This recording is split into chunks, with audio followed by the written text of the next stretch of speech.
Hey, my lovely cupcakes. Real fast before you watch this episode, please be warned, baby, it's okay. It's okay. It's okay. Good boy. So, sorry, Poe.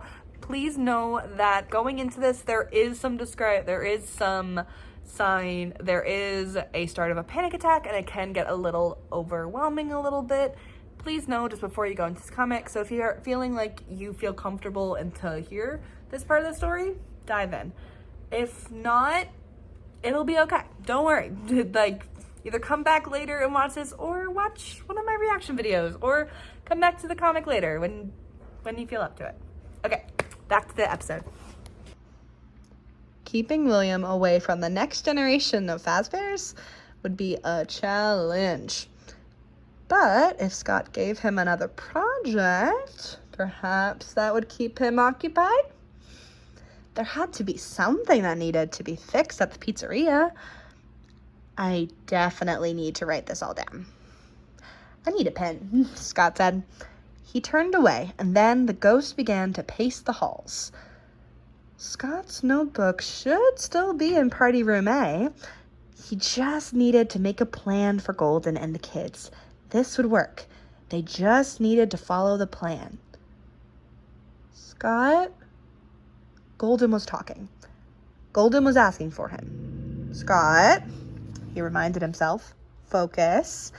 Maybe Golden had an idea on how to keep William away from the generation of Fazbears. Or maybe Golden had something else to say. Scott needed to be present. He needed to be better at this.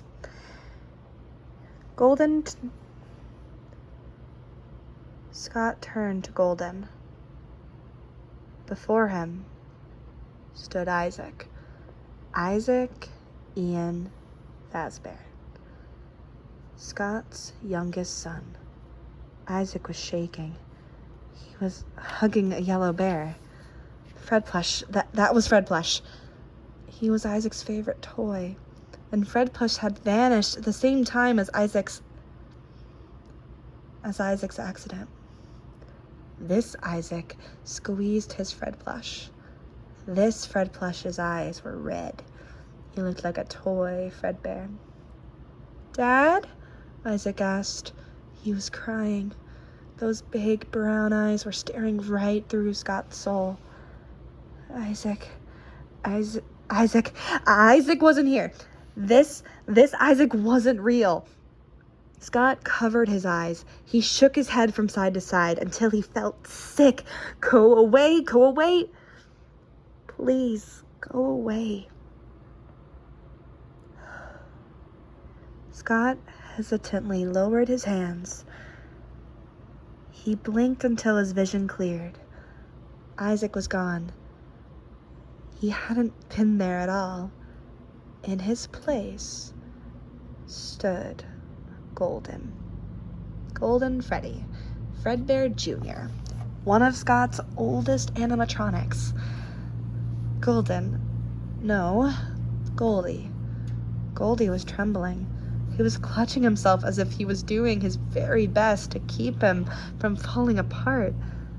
Scott? Goldie asked once more. He was crying, just like Isaac had. He was shaking, just like Isaac had. All Golden could say was Scott's name. Oh no. Shaking, lost look in his eyes, and only being able to say one thing?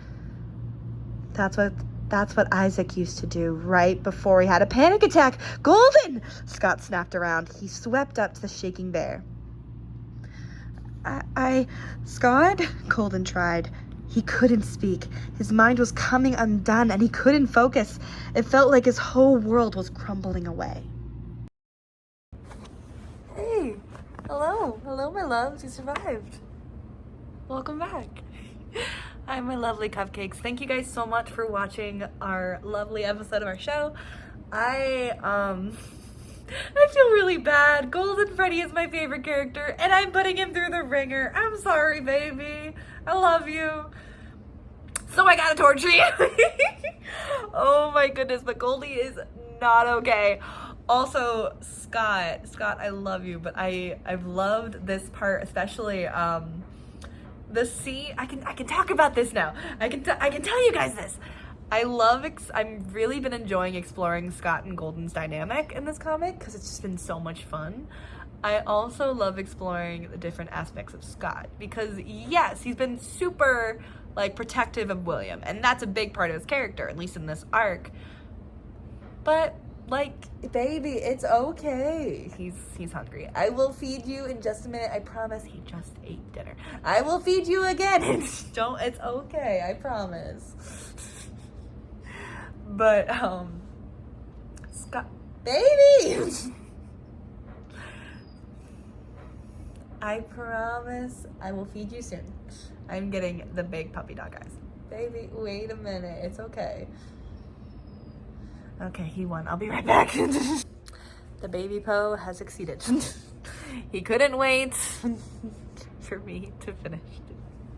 But he has his dinner now. He's happy. So that is good. But hello, welcome back.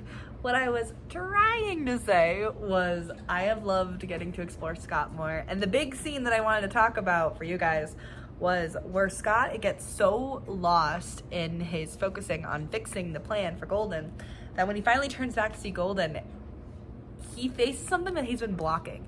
He has been actively blocking and dismissing Isaac. Isaac is the crying child. He is Scott's youngest. He is the first kid to go. Ugh, that's really dumb. No, he's not the first kid to go. Oh my gosh, I got my timeline mixed up. He's the second kid to go. But, sorry, Elizabeth, I forgot about you. For not my Elizabeth, sorry. I have a friend named Elizabeth who I love to the ends of the earth. Not that one. I forgot about Elizabeth. I need to give her an arc. Anyway, Scott has actively pushed away a lot of his past. He focuses on William and he focuses on how he can't lose him. He hasn't really processed the whole I lost all 3 of my children conversation.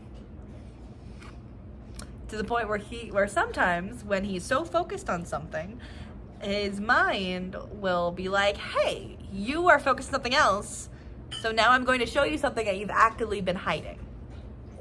Isaac. And also Scott kind of got triggered, essentially. I don't know if using triggered is the right term. It kind of is. I think it is. Mostly because, just like I said in the chapter, a lot of what Golden is doing and showing are symptoms of what Isaac's panic attacks used to be like. So panic attacks are different per person. They're not universal in the same way. They can have similar like signs, but they're not all like this. I wrote this more so that way because I have had panic attacks and I have had panic attacks like this. But I mostly also wrote it to connect Isaac and Golden because Golden has never experienced at least this kind of panic attack. Golden has had a very hard life. But this is very new to him. And it's very... Hi! Did you enjoy your dinner? Did you enjoy your dinner? Hi! Did you have a good dinner? Did you have a good dinner? Yeah. Hi. Hi. Hi. I don't know. Golden is, he's going in uncharted territories. Luckily, Scott has been into this rodeo before. He's not the best at it. But he knows. He wasn't the best originally for Isaac, but he knows what helped Isaac in the moment. So Golden's gonna be okay. And I'm gonna include a warning in the next video too, leading up to it, because that one does actively talk about having a panic attack in Isaac's form. And kind of... Sorry, I really like this story. I want to keep telling you. I want to keep spoiling it. I will not. I will stop. I really hope you guys enjoyed this lovely episode of our show, and I will see you next time. Bye.